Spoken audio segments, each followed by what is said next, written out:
YouTuber मौसीकी कहानियों में आपका स्वागत है। आज से शुरू करने जा रहे हैं चरित्रहीन, जो कि श्रीयुत शरद चंद्र चट्टोपाध्याय जी की एक अनुपम कृति है। हालांकि शरद बाबू को देवदास के लिए अधिक मान्यता मिली है, किंतु चरित्रहीन उनकी एक अति उत्कृष्ट कृति है। बताते हैं कि शरद बाबू की बहुत सारी पुस्तकों के साथ उनकी चरित्रहीन की पांडुलिपि, जो लगभग 500 पन्नों की थी, एक बार जल गई थी। लेकिन शरद बाबू इससे हताश अवश्य हुए, पर निराश नहीं। उन्होंने फिर से मेहनत करके इसे दोबारा से लिखा। शरद बाबू ने चरित्रहीन के संबंध में अपने मित्र प्रमथ बाबूजी को लिखा था। केवल नाम और प्रारंभ को देखकर ही चरित्रहीन मत समझ बैठना। मैं नीति शास्त्र का सच्चा विद्यार्थी हूँ, नीति शास्त्र समझता हूँ। कुछ भी हो राय देना, लेकिन राय देते समय मेरे गंभीर उद्देश्य को याद रखना। मैं जो उल्टा सीधा कलम की नोक पर आया नहीं लिखता, आरंभ में ही उद्देश्य लेकर चलता हूँ। वह घटना चक्र में बदला नहीं जाता। और दूसरे पत्र में शरद बाबू ने लिखा था, शायद पांडुलिपि पढ़कर वे कुछ डर गए हैं। उन्होंने सावित्री को नौकरानी के रूप में ही देखा है।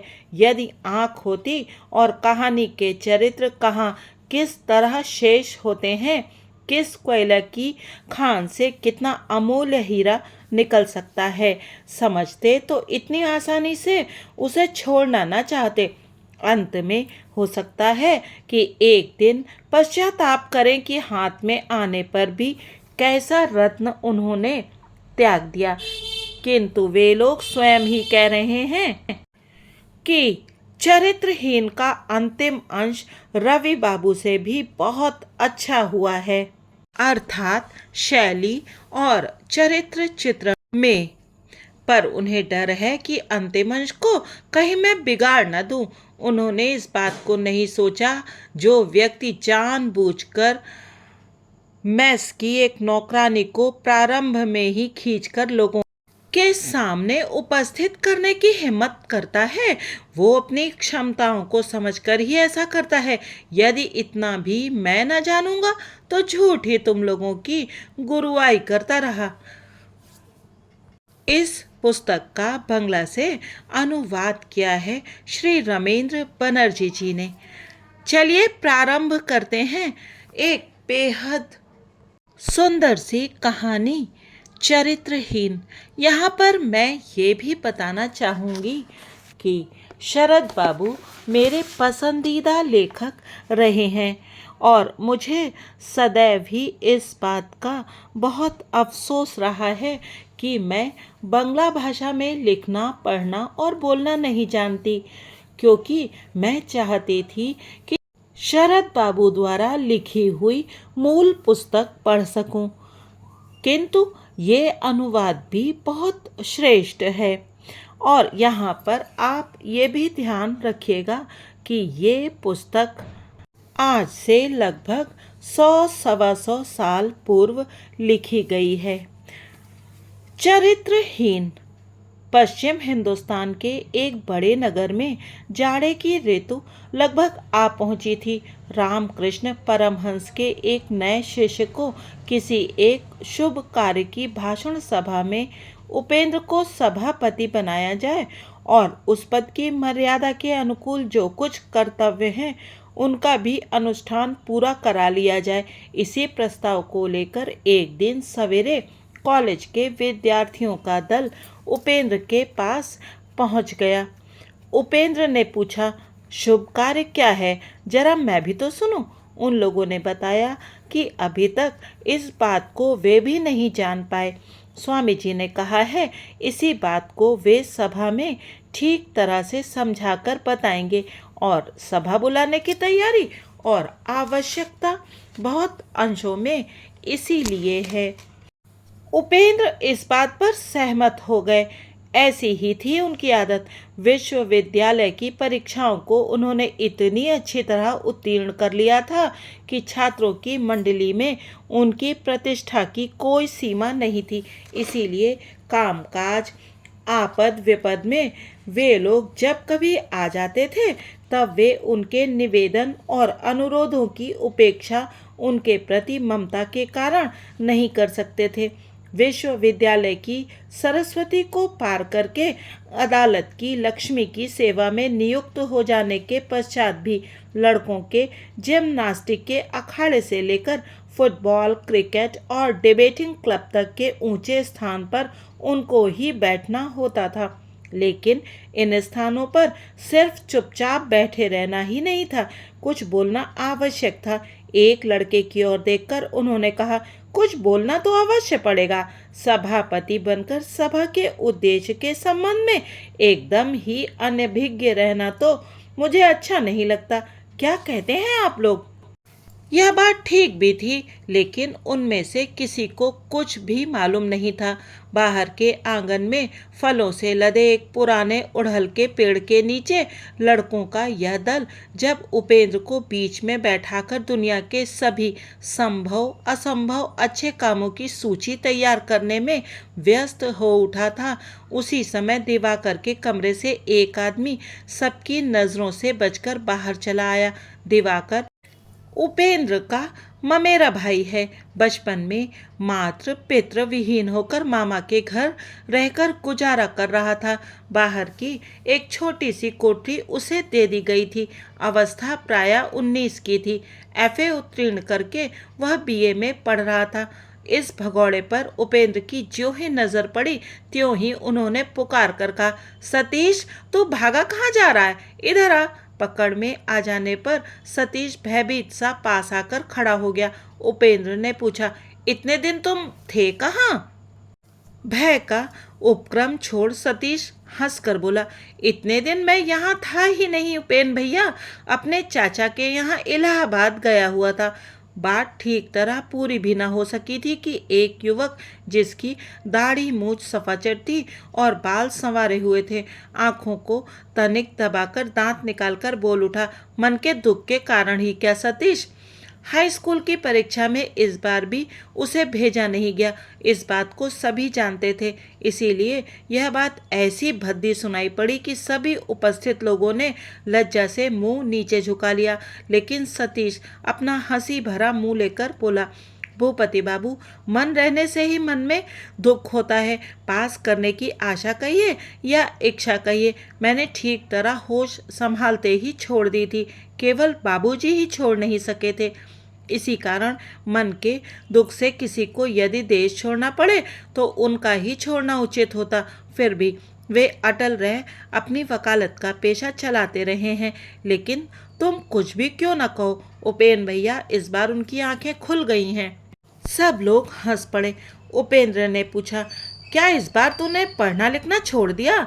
सतीश ने कहा, मैंने उसे कब पकड़ रखा था कि आज उसे छोड़ देता? मैंने नहीं उपेंद्र भैया, लिखने पढ़ने के धंधे ने ही मुझे पकड़ रखा था। इस बार मैं आत्मरक्षा करूंगा, ऐसे देश में जाकर रहूंगा जहां स्कूल ही ना हो। उपेंद्र ने कहा, लेकिन कुछ करना तो आवश्यक है।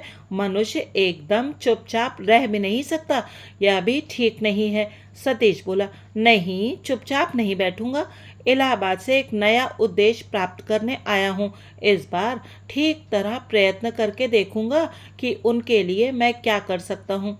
यह जानकर कि इसका विवरण सुनने के लिए सभी उत्सुक हो रहे हैं, वह लज्जा युक्त हंसी के साथ बोला, मेरे गांव में जिस तरह मलेरिया है उसी तरह हैजा भी है। 5-7 गांव में ठीक वक्त पर शायद एक भी डॉक्टर नहीं मिलता। मैं उसी स्थान पर जाकर होम्योपैथी चिकित्सा शुरू कर दूंगा। माँ अपनी मृत्यु के पहले मुझे कई हजार रुपया दे गई हैं। उन्हीं से अपने गांव के घर पर बैठक खाने में एक चिकित्सालय खोल दूंगा। हंसो मत उपेंद्र भैया, तुम देख लेना, इस काम को मैं अवश्य करूंगा। बाबूजी को मैंने राजी कर लिया है। 1 महीना बीत जाने के बाद ही मैं कलकत्ता जाकर होम्योपैथी स्कूल में दाखिल हो जाऊंगा। उपेंद्र ने पूछा, 1 महीने बाद ही क्यों? सतीश ने कहा, कुछ काम है। दक्षिण टोले में नव नाट्य समाज को तोड़कर एक अलग दल निकल पड़ा है। हमारे विपिन बाबू उस दल के नायक हैं। तार पर तार भेजकर उन्होंने ही मुझे बुलाया है। मैंने कह दिया है कि उनकी कंसर्ट पार्टी को ठीक करके ही किसी दूसरे कार्य में जुटूंगा। यह सुनकर सभी ठहाका मारकर हंसने लगे। सतीश भी हंसने लगा। थोड़ी देर में हंसी का वेग जब कुछ शांत पड़ गया तब सतीश बोला, एक बंसी वादक का अभाव था, इसीलिए मैं आज दिवाकर के पास यहाँ आया था। अगर नाटक की रात को वह मेरा उद्धार कर दे तो और अधिक दौड़ धूप नहीं करनी पड़ेगी। उपेंद्र ने पूछा, वो क्या कहता है? सतीश ने कहा, वो कहेगा ही क्या, कहता है परीक्षा नज़दीक है। यह बात मेरे दिमाग में घुसती नहीं उपेंद्र भैया कि 2 साल तक पढ़ने लिखने के बाद दी जाने वाली परीक्षा किस तरह लोगों की एक ही रात की अवहेलना से नष्ट हो जाती है। मैं कहता हूँ, जिनकी सचमुच ही नष्ट हो जाती है उनकी वह नष्ट हो जाए तो उचित ही है।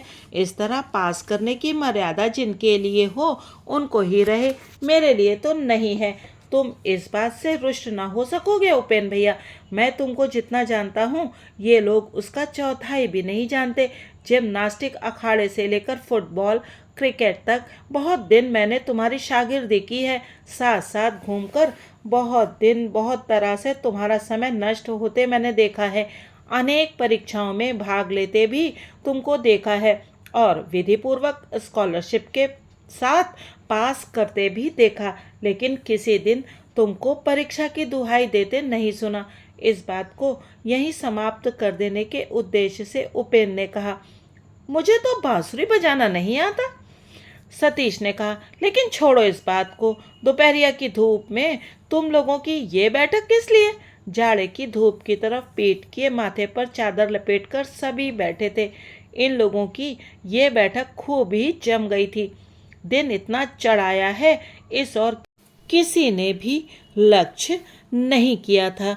सतीश की बात से समय का ध्यान आते ही सभी एक साथ चौंक कर खड़े हो गए।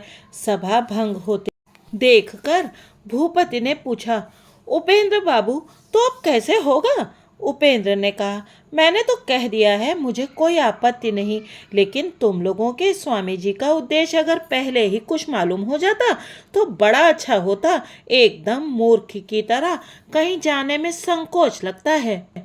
भूपति ने कहा, लेकिन एक भी बात वे नहीं बताते, बल्कि कहते हैं कि जो विषय जटिल और दुर्बोध्य हैं उसको विशद रूप से साफ तौर से समझाकर बताने का अवसर और सुविधा ना मिलने तक बिल्कुल ही ना बताना अच्छा है, अन्यथा इससे अधिकांश में सुफल के बदले कुफल ही मिलता है।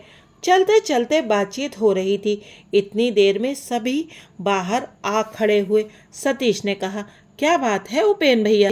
भूपति बीच में बोल पड़ा, सतीश बाबू आपको भी चंदे के खाते में दस्तखत करना पड़ेगा। इसका कारण इस समय हम लोग ठीक तौर से बता न सकेंगे।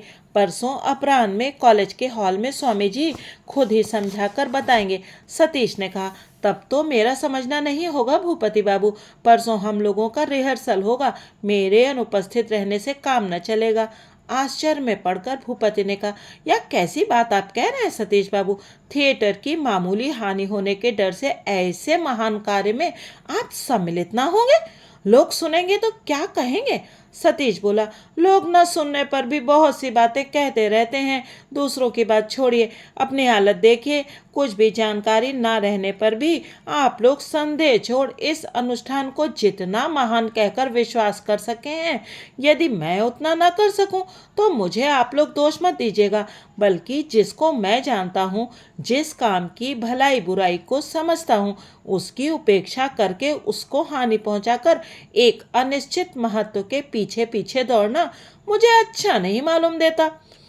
उपस्थित छात्र मंडली में आयु और शिक्षा की दृष्टि से भूपति ही सबसे अधिक श्रेष्ठ थे, इसलिए वे ही बातचीत कर रहे थे। सतीश की बात सुनकर उन्होंने हंसकर कहा, सतीश बाबू, स्वामी जी की तरह महान व्यक्ति अच्छी ही बात कहेंगे, उनका उद्देश्य अच्छा ही होगा, पर इस बात पर विश्वास करना तो मुश्किल नहीं।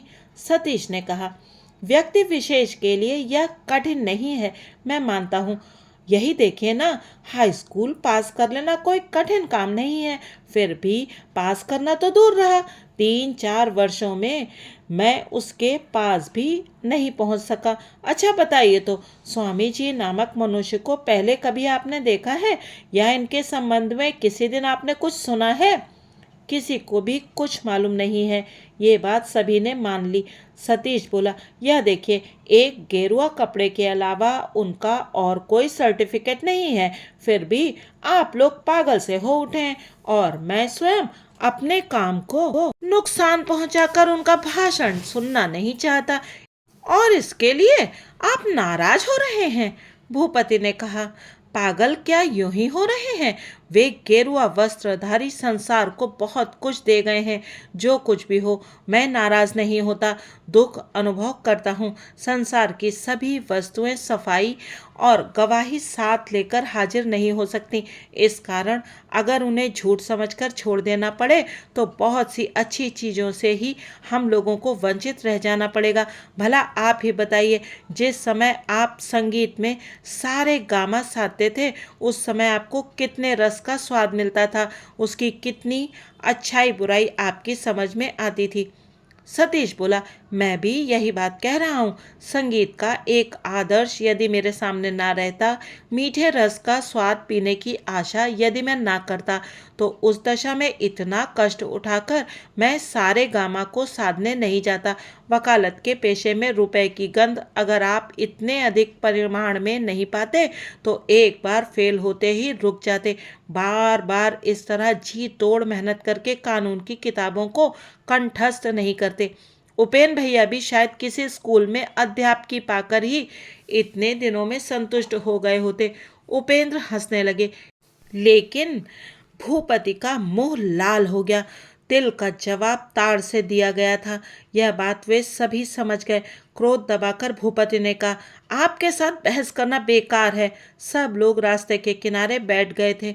सतीश उठ खड़ा हुआ और हाथ जोड़कर बोला, क्षमा कीजिए भूपति बाबू, 6 तरह के प्रमाणों और 36 प्रकार के प्रत्यक्षों की आलोचना इतनी धूप में सही नहीं जा सकती। इससे तो अच्छा यही है कि संध्या के बाद आप बाबूजी की बैठक में आइएगा, जहां आधी रात तक तर्क वितर्क चल सकेंगे। प्रोफेसर नवीन बाबू, सदर आला गोविंद बाबू और घर के भट्टाचार्य जी तक ऐसे ही विषयों पर आधी रात तक बहस किया करते हैं। उनके पास वाले कमरे में मैं रहता हूँ।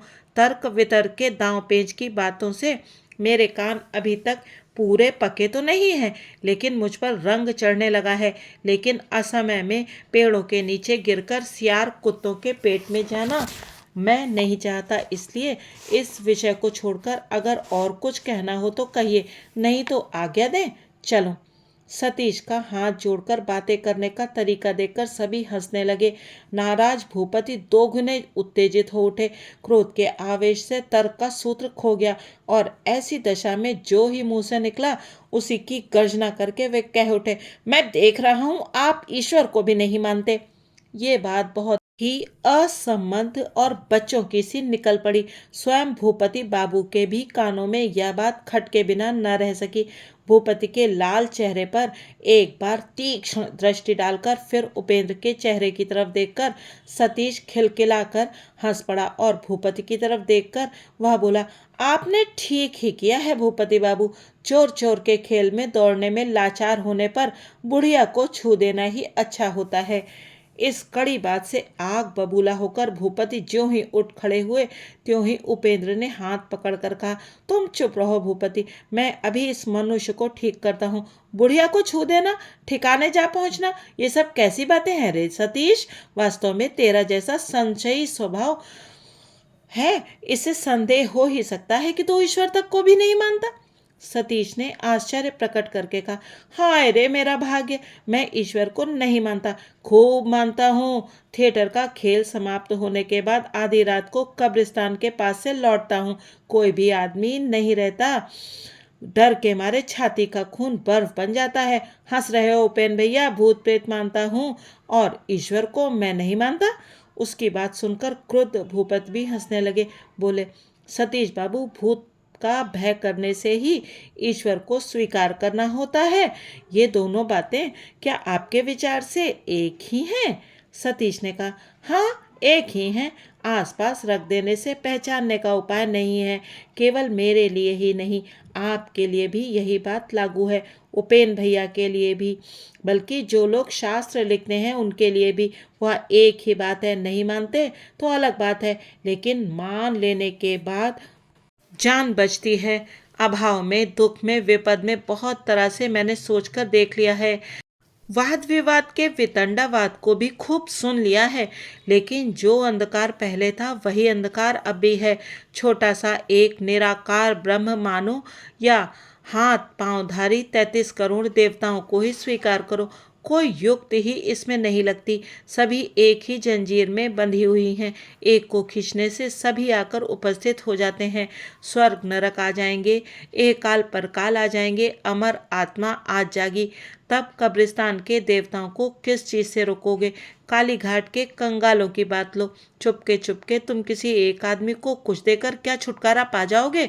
पल भर में बहुत से कंगले आकर तुमको घेर लेंगे। ईश्वर को मानो और भूत से डरो नहीं। जिस ढंग से उसने बातें की, उसे सभी ठठाकर हंसने लगे। झगड़े के जो बादल घिराए थे, इस सब हंसी की आंधी से न जाने कहाँ विलीन हो गए। किसी को होश नहीं आ रहा था कि दोपहरिया बहुत पहले बीत चुकी है और इतनी देर हो जाने से घर के भीतर भूख प्यास से बेचैन नौकरानियां आंगन में चिल्लाहट मचा रही थीं और रसोई घर में रसोइया काम छोड़ देने के दृढ़ संकल्प की बार बार घोषणा कर रहा था। 3 महीने के बाद कलकत्ता के एक मकान में एक सवेरे नींद टूटने पर सतीश ने करवटें बदलते हुए अचानक यह निश्चय कर लिया कि आज स्कूल न जाऊंगा। वह होम्योपैथिक स्कूल में पढ़ रहा था। गैर हाजिर रहने की इस प्रतिज्ञा ने उसके तन में अमृत की वर्षा कर दी और दम भर में उसने अपने विकल मन को सबल बना डाला। वह प्रसन्न चित्त से उठकर बैठ गया और तंबाकू के लिए पुकार करने लगा। सावित्री कमरे में आकर पास ही फर्श पर बैठ गई। हंसते हुए उसने पूछा, नींद खुल गई बाबू? सावित्री इस घर की नौकरानी और गृहिणी दोनों है। चोरी नहीं करती थी, इसलिए खर्च के रुपए पैसे सब उसी के पास रहते थे। बदन का इकहरा अत्यंत सुंदर गठन था। उम्र 21-22 की रही होगी, लेकिन चेहरा देखने से और भी कम उम्र की मालूम होती थी। सावित्री सफ़ेद वस्त्र पहनती थी और दोनों होंठ पान और तंबाकू के रस से दिन रात लाल बनाए रहती थी। वह हंसकर बातचीत करना तो जानती ही थी। उस हंसी का मूल्य भी ठीक उसी तरह समझती थी। गृह सुख से वंचित डेरे के सभी लोगों पर उसके मन में एक आंतरिक स्नेह ममता थी। फिर भी कोई उसकी प्रशंसा करता तो वह कहती कि आदर ना करने की दशा में आप लोग मुझे रखेंगे क्यों बाबू? इसके अलावा घर जाकर स्त्रियों से निंदा करके कहेंगे, डेरे पर ऐसी दाई है कि भर पेट दोनों वक्त खाने को भी नहीं देती। उस अपयश की अपेक्षा थोड़ी सी मेहनत अच्छी है। यह कहकर वह हंसती हुई अपने काम को चली जाती थी। डेरे में एक सतीश ही ऐसा था जो उसका नाम लेकर पुकारता था। जब तब उसके साथ हंसी मजाक करता था और मन में आता तो कभी इनाम भी दे देता था। उसका भी सतीश पर स्नेह कुछ अधिक मात्रा में था। सारा दिन सभी कामकाजों में व्यस्त रहने पर भी इसीलिए सदा एक आंख और एक कान सुगठित सुंदर युवक की तरफ लगाए रहती थी। डेरे पर सभी लोग इस बात को जानते थे और कोई कोई कौतुक के साथ इसका इशारा करने से भी बाज नहीं आते थे। सावित्री जवाब देकर मुस्कुराती हुई काम पर चली जाती थी। सतीश ने कहा, हाँ खुल गई। इतना कहकर तकिए के नीचे से उसने 1 रुपया निकालकर उसके सामने फेंक दिया। सावित्री ने रुपया उठाकर कहा, सवेरे ही फिर क्या ले आने की जरूरत हो गई? सतीश ने कहा, संदेश, लेकिन मेरे लिए नहीं, अभी तुम रख लो, रात को अपने बाबू के लिए खरीद कर ले जाना। सावित्री ने नाराज होकर रुपए को बिछौने पर फेंक कर कहा, यह लीजिए अपने रुपए को, मेरा बाबू संदेश नहीं खाता। रुपए को फिर फेंक कर अनुरोध के स्वर में सतीश ने कहा, मेरे सिर की सौगंध सावित्री, इस रुपए को तुम किसी प्रकार भी वापस न कर सकोगी। मैंने सचमुच ही तुम्हारे बाबू को संदेश खाने के लिए दिया है। सावित्री ने मुंह उदास बनाकर कहा, जब तब आप स्त्रियों की तरह सिर की सौगंध दिलाते रहते हैं। यह बड़ा अन्याय है। बाबू बाबू मेरे नहीं हैं, मेरे बाबू आप लोग हैं। सतीश ने हंसकर कहा, अच्छा दे दो रुपया, लेकिन बताओ मेरे सिवा अगर और कोई बाबू हो तो मैं उसका सिर खाऊं? सावित्री हंसकर बोली, मेरा बाबू क्या आपका सौत है जो सिर खा रहे हैं? सतीश ने कहा, मैं उनका सिर खा रहा हूँ या वे ही मेरे सिर खा रहे हैं? बल्कि मैं तो उनको संदेश खिला रहा हूँ। सावित्री ने अपनी हंसी को रोककर कहा, नौकर नौकरानियों के साथ इस तरह बातचीत करने से छोटे आदमियों को प्रश्रय मिल जाता है, फिर वे मुंह लग जाते हैं। जरा समझ बूझकर बातें करनी होती हैं, बाबू नहीं तो लोग निंदा करते हैं। यह कहकर रुपया उठा लिया और फिर कमरे से बाहर चली गई। थोड़ी ही देर बाद फिर लौटकर बोली, इस समय क्या बनेगा? भोजन संबंधी सभी बातों में सतीश एक गुणवान आदमी है, इसका परिचय सावित्री पहले ही पा चुकी थी। इसी के लिए प्रतिदिन प्रातःकाल वह एक बार आ जाती थी और सतीश की आज्ञा लेकर चली जाती थी और खुद ही खड़ी रहकर महाराज के सभी कामों को खूब अच्छी तरह पूरा करा लेती थी। इसी समय नौकर तंबाकू दे गया था। सतीश फिर एक बार करवट लेकर बोला, जो मन हो वही बनवाओ। सावित्री बोली, फिर क्रोध भी मौजूद है, देखती हूँ। दीवाल की तरफ मुंह फेरकर तंबाकू खींचते हुए सतीश बोला, पुरुष ही ठहरा, क्रोध क्यों नहीं रहेगा? आज मैं भोजन भी नहीं करूंगा। सावित्री बोली, शायद और कहीं ठिकाना लग गया है, किंतु कुछ भी हो सतीश बाबू, स्कूल आपको जाना पड़ेगा। कह देती हूँ, इतने थोड़े समय के बीच ही नियमित रूप से स्कूल जाने का धंधा फिर सतीश को भार सा बनकर दबाता जा रहा था और तरह तरह के बहाने, तरह तरह के कारण निकालकर उसने अनुपस्थित होना शुरू कर दिया था।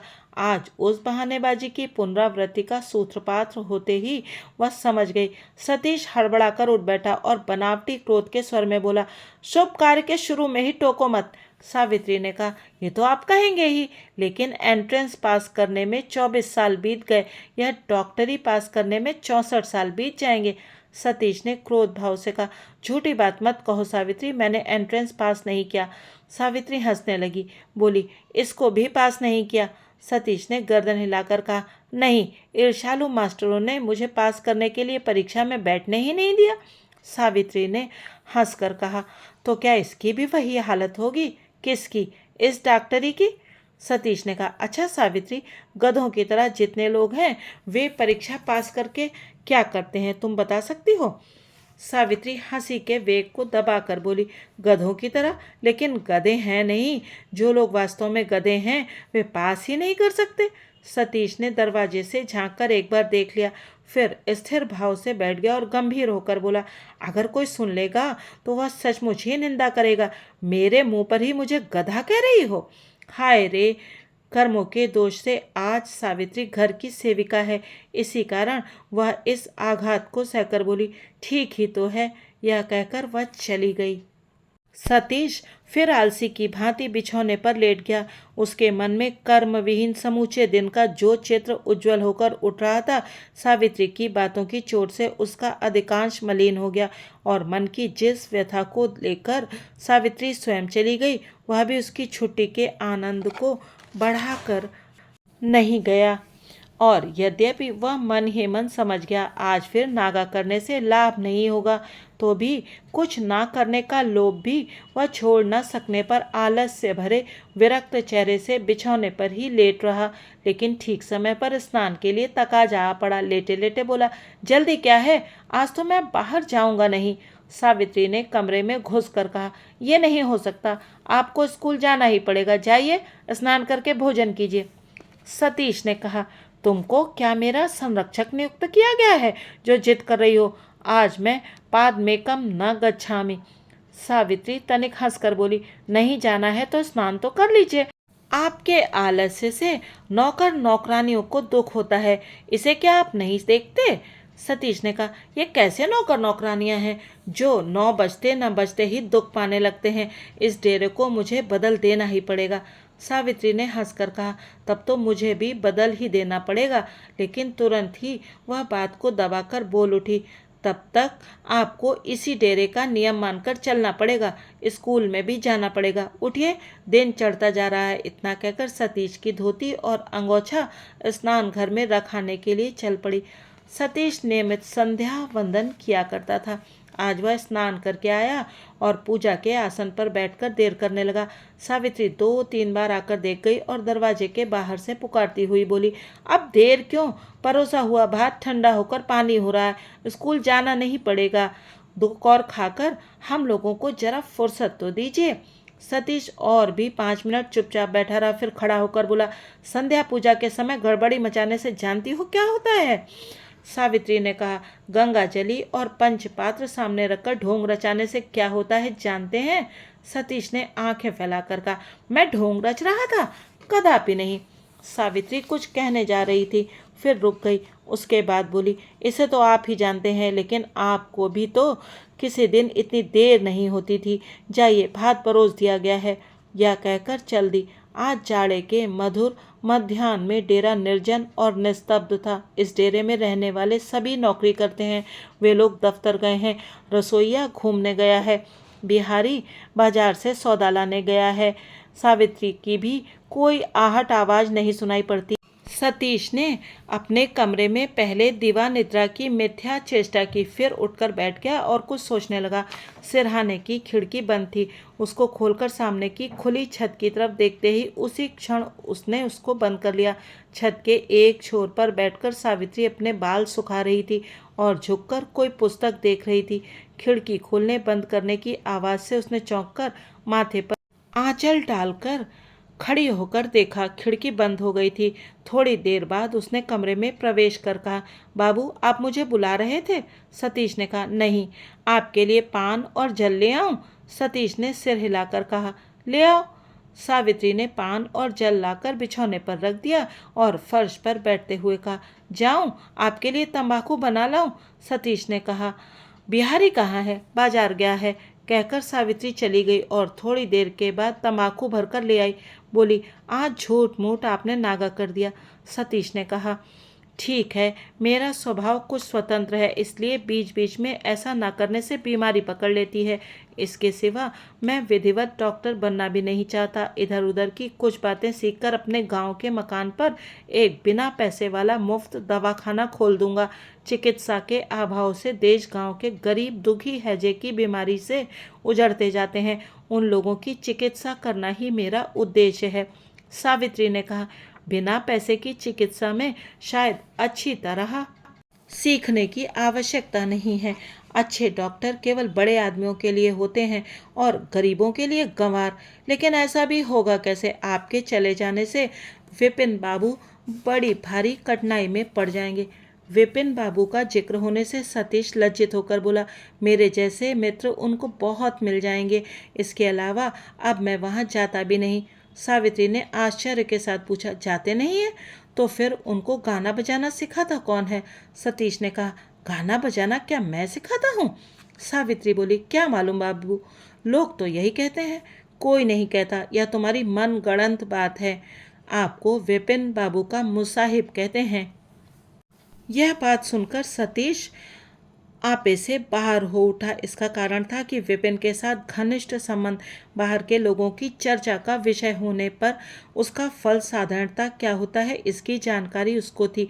कलकत्ता वासी विपिन की सांसारिक अवस्था और उसके आमोद प्रमोद की अत्यधिक सजावट बनावट के बीच प्रवासी सतीश का स्थान नीचे ही उतर आएगा। सतीश के दिल का यह संदेह सावित्री के तीक्ष्ण प्रहार से बिल्कुल ही उग्र मूर्ति धारण करके बाहर निकल आया। वह दोनों नेत्रों को सतेज बनाकर गरज उठा, क्या मुसाहिब हूँ? कौन कहता है? बताओ तो। किसका नाम बताऊं? जाऊं राखाल बाबू का बिछौना धूप में डालाऊं? बिछौना छोड़ो, नाम बताओ। कुमुदनी, सावित्री ने हंसकर कहा। सतीश ने आश्चर्य में पड़कर कहा, उसको तुम किस तरह जान गई? सावित्री बोली, उन्होंने मुझे काम करने के लिए बुला भेजा था। तुमको साहस तो कम नहीं है। तुमने क्या कहा? अभी तक मैंने कुछ कहा नहीं। सोच रही हूँ वेतन ज़्यादा है, काम कम है, इसलिए लोभ हो रहा है।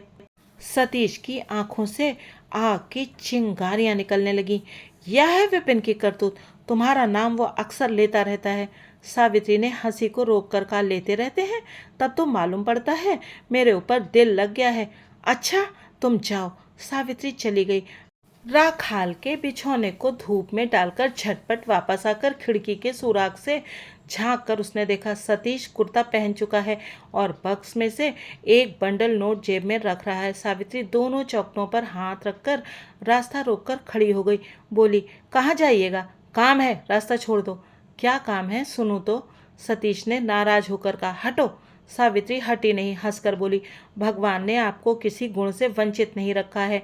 इससे पहले आप जुर्माना भी दे चुके हैं। सतीश ने आंखें तरेर ली, कुछ बोला नहीं। सावित्री बोली, यह आपका भारी अन्याय है। कहाँ मैं काम करूँ कहाँ ना करूँ यह मेरी इच्छा पर है। आप क्यों झगड़ा करना चाहते हैं? सतीश बोला, मैं झगड़ा करूँ या ना करूँ यह मेरी इच्छा की बात है। तुम क्यों रास्ता रोक रही हो? सावित्री ने हाथ जोड़कर कहा, मेरे आने पर जाइएगा। सतीश ज्यों ही लौटकर खटिया पर बैठ गया त्यों ही सावित्री ने कमरे से बाहर जाकर दरवाजे की जंजीर चढ़ा दी। धीरे धीरे कहती गई, जब तक आप शांत ना होइएगा दरवाजा ना खोलूंगी। ये कहकर वह चली गई। बाहर ना जा सकने के कारण सतीश अपने कुर्ते को जमीन पर फेंक कर लेट गया। विपिन के साथ उसका परिचय इलाहाबाद में हुआ था। कलकत्ता जाकर यथेष्ट घनिष्ठ हो जाने पर भी इस डेरे में उसका जब तब आना जाना बढ़ता चला जा रहा था। सावित्री की बातों से वह कारण बिल्कुल ही सुस्पष्ट हो उठा। सतीश का मित्र और बड़ा आदमी होने से इस डेरे में उसका बहुत सम्मान था। सतीश की अनुपस्थिति में भी उसके प्रति आदर सत्कार की त्रुटि न होने पाए, इसका भार सतीश ने सावित्री को सौंप दिया था। इस आदर सत्कार को विपिन बाबू पूरी मात्रा में वसूल करते जा रहे थे। यह खबर डेरे पर लौट आने पर सतीश जब तब पा रहा था। अपने मन की इस सरल उदारता की तुलना में विपिन की उस भद्दी क्षुद्रता ने भारी कृतज्ञता की भांति आज उसको बांध दिया और सभी निमंत्रण आमंत्रण सौहार्द घनिष्ठता एक ही पल में उनके लिए विष के समान बन गए। बाहरी तौर से वह चुपचाप बना रहा, लेकिन मर्मांतक क्रोध पिंजड़े में बंद हिंसक पशु की भांति उसके हृदय में इस कोने से उस कोने तक घूमने लगा। 1 घंटे के बाद वापस आने पर सावित्री ने खिड़की के बाहर से धीरे धीरे पूछा, क्रोध शांत हो गया बाबू? सतीश चुप रहा। दरवाजा खोलकर सावित्री कमरे में आकर बोली, अच्छा ये कैसा अत्याचार है, बताइए ना। सतीश ने किसी तरफ ना देखकर पूछा, कैसा अत्याचार? सावित्री ने कहा, सभी अपनी भलाई खोजते हैं, मैं भी अगर कहीं कोई अच्छा काम पाऊँ तो उसमें आप नाराज क्यों होते हैं? सतीश ने उदास भाव से कहा, नाराज क्यों होऊंगा? तुम्हारी इच्छा होगी तो फिर जरूर जाओगी। फिर मेरे नए मालिक को मारने पीटने की तैयारी आप क्यों कर रहे हैं? यदि तुम्हारी चीज को कोई भुलावा देकर ले जाए तुम क्या करोगी? सतीश बोला, लेकिन मैं क्या आपकी चीज हूँ? कहकर सावित्री हंस पड़ी। सतीश ने लजा कर कहा, धत ये बात नहीं है लेकिन। सावित्री ने कहा, लेकिन की अब जरूरत नहीं है, मैं जाऊंगी नहीं। सतीश का कुर्ता धरती पर पड़ा था। सावित्री ने उसको उठा लिया और जेब से नोटों का बंडल निकाल लिया। बक्स में चाबी लगी हुई थी। नोटों को अंदर रखकर ताला बंद करके चाबी अपने रिंग में पहनाते हुए बोली, मेरे ही पास रहेगी, रुपए की जरूरत पड़ने पर मांग लेना। सतीश ने कहा, अगर तुम चोरी करो तो? सावित्री हंस पड़ी। आंचल में बंधे हुए चाबियों के गुच्छे को पीठ पर फेंक कर बोली, मैं चोरी करूंगी तो आपको कोई चोट ना पहुंचेगी। सतीश सावित्री के चेहरे की तरफ थोड़ी देर ताकता रहा। उस क्षण काल की दृष्टि में उसने क्या देख लिया वही जानता है। चौंक उठने पर वह बोल उठा, सावित्री तुम्हारा घर कहाँ है? बंगाल में। इससे ज़्यादा और कुछ ना बताओगी? नहीं, घर कहाँ है? भले ही ना बताओ, जाति क्या है यह तो बताओ। सावित्री ने तनिक हंसकर कहा, यह जान लेने से भी क्या होगा, मेरे हाथ का पकाया भात तो आप खाएंगे नहीं। थोड़ी देर सोचकर सतीश बोला, संभव नहीं है, लेकिन जोर के साथ बिल्कुल नहीं भी मैं नहीं कर सकता। अपनी चमकीली आंखों को सतीश के चेहरे पर एक टक डालकर क्षण भर बाद ही वह हंस पड़ी। बालिका की तरह सिर हिलाकर अपने कंठ स्वर में अनिवर्चनीय प्यार घोलकर बोली, नहीं कह सकते? नहीं कह सकते? क्यों, बताइए ना। सतीश के सिर पर मानो भूत सवार हो गया। उसकी छाती का रक्त उथल पुथल करने लगा। वह बोल उठा, क्यों, मैं जानता नहीं हूँ सावित्री, लेकिन तुम पका कर दोगी तो मैं खाऊंगा नहीं। यह कह देना कठिन है। कठिन है? अच्छा, यह एक दिन देख लिया जाएगा। ओह छोड़ो, राखाल बाबू का तकिया धूप में डालना भूल गई कहकर चल पड़ी। एक बात सुनती जाओ कहकर सतीश एकाएक सामने की ओर झुक पड़ा और हाथ बढ़ाकर उसके आंचल का छोर उसने थाम लिया। अपनी आंखों से बिजली की वर्षा करती हुई सावित्री बोली, छी, आ रही हूँ, और झटके से आंचल छुड़ा लेने के बाद ओझल हो गई। अचानक मानो कोई एक कांड हो गया। उसका यह अकस्मात त्रास युक्त पलायन, यह दबे हुए कंठ की आ रही हूँ की आवाज और इस आंख की बिजली ने वज्राग्नि की तरह सतीश की समस्त दुर्बुद्धि को एक ही पल में जलाकर राख बना डाला। कुत्सित लज्जा के धिक्कार से उसका सारा शरीर शूल से बिंधे हुए सांप की भांति मरोड़ मरोड़ कर उठने लगा। उसके मन में यह ख्याल आया कि इस जन्म में वह फिर सावित्री को अपना मुंह न दिखा सकेगा। किसी जरूरत से वह फिर आ न जाए, इस आशंका से वह उसी क्षण एक शॉल खींचकर तूफान के वेग से बाहर निकल गया। 3-4 सीढ़ियां बाकी ही थीं कि उसी समय सतीश ने सावित्री के कंठ की आवाज फिर सुन ली। वह रसोई घर से दौड़कर चली आई थी और पुकार कर कह रही थी, एक साथ ही खाना खाकर घूमने जाइए बाबू, वरना वापस आने में देर होने से सब नष्ट हो जाएगा। मानो सुनाई ही नहीं पड़ा। इस रुख से सतीश बाहर चला गया। दूसरे दिन प्रातःकाल जिस समय सावित्री रसोई के बारे में पूछने के लिए आई, सतीश ने धीरे धीरे कहा, मन में कुछ ख्याल मत करना। सावित्री ने आश्चर्य के साथ पूछा, क्या ख्याल मन में न लाऊंगी? सतीश सिर झुकाकर चुप हो रहा। मीठी हंसी हंसकर सावित्री ने कहा, अच्छा, जो कुछ भी हो, मेरे पास समय नहीं है। क्या रसोई बनेगी बताइए ना, मैं नहीं जानता, तुम्हारी जो इच्छा हो। अच्छा, कहकर सावित्री चली गई। उसने फिर नहीं पूछा। 2 घंटे के बाद लौटकर बोली, कैसा कांड मचा रखा है बताइए तो, आज भी पद्मेकम न गच्छामि रहेगा। सतीश फिर भी चुप ही रहा। सावित्री ने कहा, 9 बज चुके हैं। समय बीत जाने की खबर से सतीश रत्ती भर भी घबराहट न दिखाकर बोला, बच जाए, मुझे और कुछ अच्छा नहीं लग रहा है। आलस्य से बेकार समय नष्ट करना सावित्री बिल्कुल ही सह नहीं सकती थी। इसी कारण वह कुछ दिनों से भीतर ही भीतर कुपित और असहिष्णु होती जा रही थी। जरा रूखे कंठ से उसने पूछा, क्या अच्छा नहीं लग रहा है, पढ़ने जाना? सतीश भी स्वयं मन ही मन चिढ़ता जा रहा था। उसके चेहरे की तरफ देखकर सावित्री यह समझ गई और एक क्षण चुप रहकर अपने कंठ के स्वर को कोमल बनाकर बोली, लिखना पढ़ना अच्छा नहीं लग रहा है। अब शायद किसी औरत का आंचल पकड़कर खींचातानी करना अच्छा लग रहा है। स्कूल जाइए, बेकार उपद्रव मत कीजिए।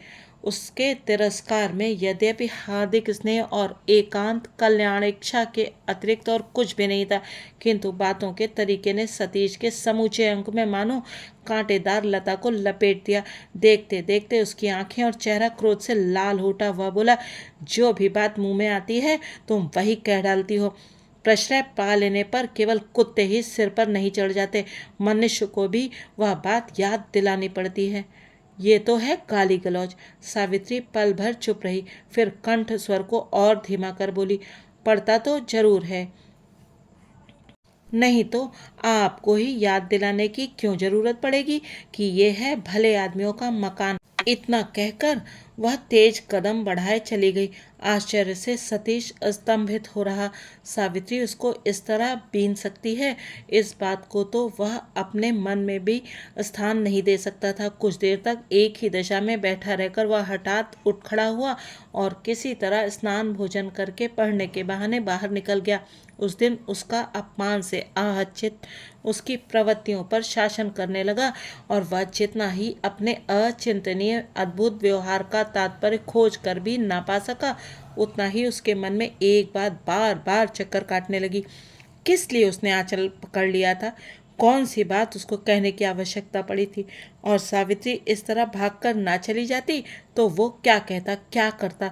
इसी प्रकार सारा दिन वो अपने ही हथियार से स्वयं क्षत विक्षत होकर संध्या समय गंगा जी के किनारे जाकर निर्जीव की भांति एक पत्थर पर बैठ गया।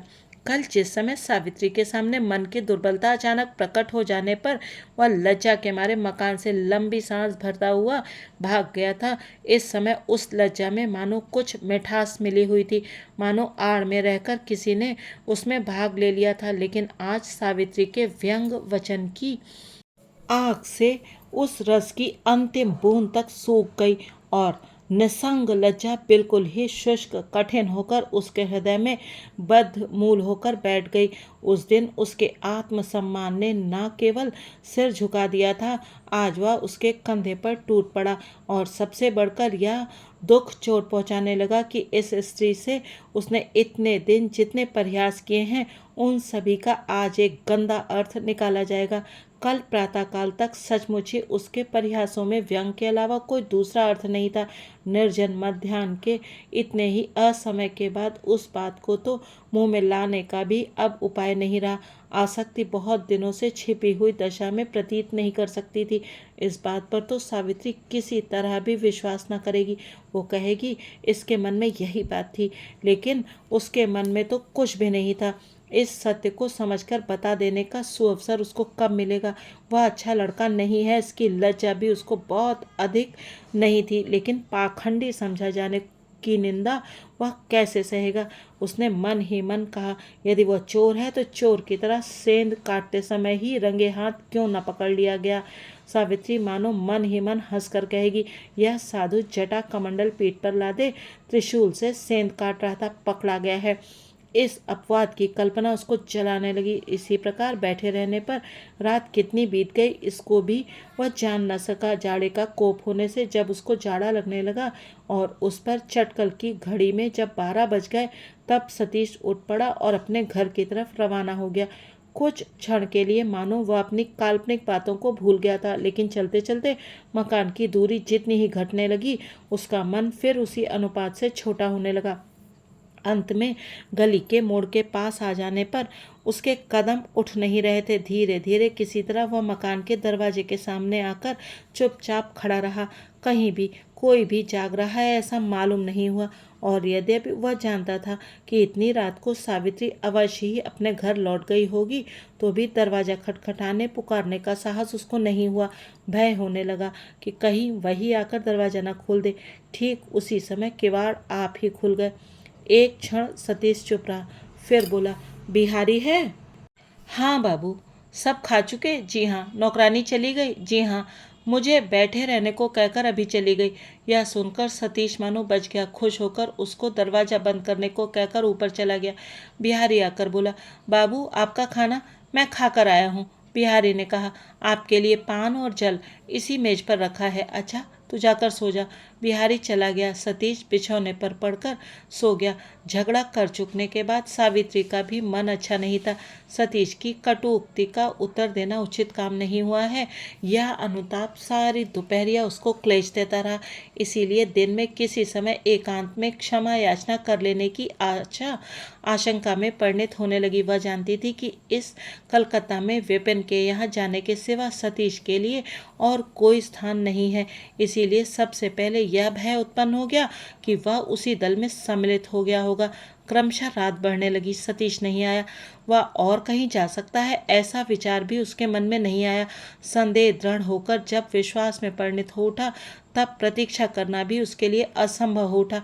वास्तव में उसको घृणा होने लगी कि क्षमा मांगने के लिए वह ऐसे आदमी की भी राह देख रही है। इसी कारण बिहारी को बैठने को कहकर सावित्री बड़ी रात को अपने घर लौट गई। अपने घर जाकर वह बिस्तर पर लेट तो रही, लेकिन आंखों में नींद नहीं आई। प्रभात के लिए और प्रतीक्षा न कर सकने पर अंधेरा रहते ही वह चली गई। रास्ते में उस समय मारवाड़ी स्त्रियां गाते गाते गंगा स्नान करने जा रही थीं। सावित्री ने कहा, गंगा मैया जाकर सब अच्छा ही देखूं। उसके दोनों होंठ कांपने लगे, आंसू से दोनों आंखें भर गईं और इस कल्पित आशंका से अपने संपूर्ण मन को भर व राह में तेज कदमों से चलते चलते हजारों बार मन ही मन उच्चारण करने लगी, सकुशल रहें, जो मन हो वो करें, लेकिन अच्छे रहें। मकान पर पहुंचने पर पुकारने के बाद बिहारी ने दरवाजा खोलने के साथ ही कहा, सतीश बाबू बड़ी रात को आए और मालूम नहीं कहाँ से खाना खाकर आए। यह खबर पहले ही देने की जरूरत है। यह बात इस बूढ़े से छिपी नहीं थी। सावित्री ऊपर जा रही थी, ठिठक कर खड़ी हो गई। भौंहों को सिकोड़कर उसने कहा, शायद बाबू ने खाया नहीं। नहीं, उनका खाना तो ढका हुआ रखा है। सावित्री हूँ कहकर ऊपर चली गई। उसकी दुश्चिंता से ग्रस्त मन निर्भय होने के साथ फिर ईर्ष्या से जल उठा। प्रातः दिन चढ़ आने पर जब सतीश की नींद टूटी ठीक उसी समय सावित्री आ खड़ी हुई। उसके मुंह की तरफ देख लेने के साथ ही सतीश ने सिर झुका लिया। कुछ देर बाद सावित्री ने कहा, क्या रसोई बनेगी या जान लेने के लिए आई हूँ? रोज जो बनती है वही बनने दो। अच्छा, कहकर सावित्री जाने को तैयार होते ही फिर खड़ी हो गई। बोली, लिखने पढ़ने की तरह बाबू को क्या खाना पीना भी अब अच्छा नहीं लगता? सतीश ने धीरे से कहा, मैं खाकर आया था। उसने डर से झूठी बात कह दी, लेकिन कहाँ इस बात को भी सावित्री ने घृणा के कारण नहीं पूछा। थोड़ी देर चुप रहकर बोली, आज 2 दिन से आप भागते हुए घूम रहे हैं, किस बात के डर से? सुनो तो, मेरे कारण अगर असुविधा होती हो तो आप जवाब दे सकते हैं। सतीश ने मुंह ऊपर उठाकर कहा, तुम्हारा अपराध क्या है? इसके अलावा मैं तो जवाब देने का मालिक भी नहीं हूँ। यह मकान तो केवल मेरा अकेले का नहीं है। सावित्री ने कहा, अकेले का होता तो शायद जवाब दे देते। अच्छा, तो मैं खुद ही चली जा रही हूँ। सतीश चुप ही रहा। यह देखकर सावित्री मन ही मन और भी जल उठी। बोली, मेरे जाने से आप खुश होते हैं? आपके पैरों पर गिरती हूँ सतीश बाबू, हाँ या नहीं, एक बार जवाब दीजिए। फिर भी सतीश चुप ही रहा। सावित्री इस मकान पर अपना कितना हक रखती है इस बात को वह जानता था, और इस प्रकार उसके चले जाने से कोई भी बात छिपी न रहेगी। तब सभी बातें एक मुंह से दूसरे मुंह में बढ़ते बढ़ते कैसी घृणित आकृति धारण करेंगी, इसका निश्चित अनुमान करके वह डर गया। क्षण भर चुप रहकर उसने मीठे स्वर से कहा, मुझे क्षमा करो सावित्री, जब तक मैं यहाँ हूँ कम से कम तब तक तो कभी मत जाओ।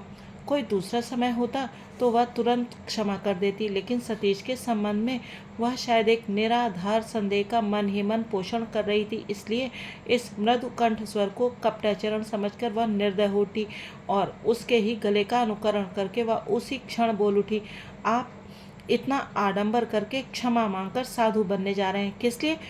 मुझ जैसी नीच स्त्री का आंचल पकड़कर ऐसा क्या आपने नया काम किया है कि लज्जा से बिल्कुल ही मरते जा रहे हैं? इससे अच्छा यह है कि आप अपने घर चले जाइए। लिखना पढ़ना आपका काम नहीं है।